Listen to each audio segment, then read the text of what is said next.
Hi అండి, అందరికీ నమస్కారం. Welcome to PSK realtors. ఈరోజు నేను మీకు బెంగళూరు హైవే ఫేసింగ్ వెంచర్ చూపిస్తున్నాను. ఇది మీరు చూస్తుంది బెంగళూరు హైవే. ఈ హైవేకి మనం రాయకల్లు టోల్గేట్ నుండి కొంచెం ముందుకు రాగానే highway facing commercial flat, residential flats ఉన్నాయండి. ఇప్పుడు మనం వెంచర్ లోపలికి ఎంటర్ అవుతున్నాం. ఇదంతా వెంచరు. ఇక్కడ ఇది ఇప్పుడు 6 లైన్స్ ఉంది, ఫ్యూచర్లో 8 లైన్స్ అవుతుంది బెంగళూరు హైవే అనేది. సెట్ బ్యాక్స్ వదిలేసిన తర్వాత ఈ వెంచర్ స్టార్ట్ చేసాము. స్టార్టింగ్ ఫ్లాట్స్ మొత్తం కమర్షియల్ ఫ్లాట్లు.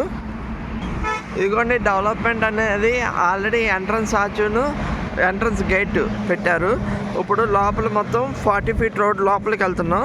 ఇదేమో కమర్షియల్ ఫ్లాట్స్ వస్తాయి. తర్వాత కమర్షియల్ ఫ్లాట్ల తర్వాత రెసిడెన్షియల్ ఫ్లాట్లు. కమర్షియల్ ఫ్లాట్ అయితే గజం 35,000, రెసిడెన్షియల్ ఫ్లాట్ అయితే గజం 25,000. హైవే ఫేసింగ్ లోపలంతా ఇది ఇప్పుడు డిటీసీపీ అప్రూవ్డ్ ఎల్పీ నెంబర్ వచ్చింది. ఫ్యూచర్లో ఇది హెచ్ఎండిఏగా కన్వర్ట్ అవుతుంది. ఇక్కడ ఇప్పుడు ఇన్వెస్ట్ చేసుకుంటే మీకు హైవే ఫేసింగ్ కాబట్టి రీసేల్ కూడా మంచి వాల్యూ వస్తుంది. అట్లాగే కమర్షియల్ ఇన్వెస్ట్ చేసుకుంటే మంచి, ఇదిగోండి పక్కన డాబాస్ ఎలా ఉందో అలాగ మనం కూడా ఇక్కడ ఈ వెంచర్లో కమర్షియల్ ఫ్లాట్లు కమర్షియల్గా డెవలప్ చేసుకోవచ్చు. ఇప్పుడు లోపలికి మనం ఎంటర్ అయ్యాము. ఇది ఓవరాల్ వెంచర్ చుట్టూ పక్కలంతా కాంపౌండ్ వాళ్ళు.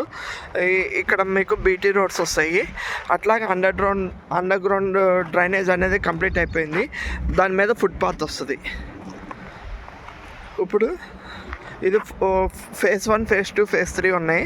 Phase 1 4.5 acres, phase 2 5 acres, phase 3 కూడా 6 acres. అట్లా ఆ చివరి వరకు అంతా ఈ వెంచరే. ఇప్పుడు ఫేజ్ 1లో కూడా కొన్ని వేకెంట్ ఫ్లాట్స్ ఉన్నాయి. ఇవన్నీ వేకెంట్ ఫ్లాట్స్. ఇక్కడ మీకు కనిపిస్తుంది వేకెంట్ ఫ్లాట్స్. ఎవరికైనా కావాల్సిన వాళ్ళు నెంబర్ ఇస్తాను డిస్క్రిప్షన్లో. నెంబర్కి కాల్ చేయండి. మీకు ఇది మంచి వాల్యుబుల్ ప్రాపర్టీ అయ్యిద్ది. మీరు ఏ టైంలో జర్నీ చేసినా కానీ బస్ ఫెసిలిటీస్ అంటూ ఉంటాయి ఎక్కడినైనా కానీ, ఎందుకంటే ఇది హైవే ఫేసింగ్ కాబట్టి. Thank you. నా ఛానల్ లైక్, షేర్, సబ్స్క్రైబ్ చేయండి. Thank you.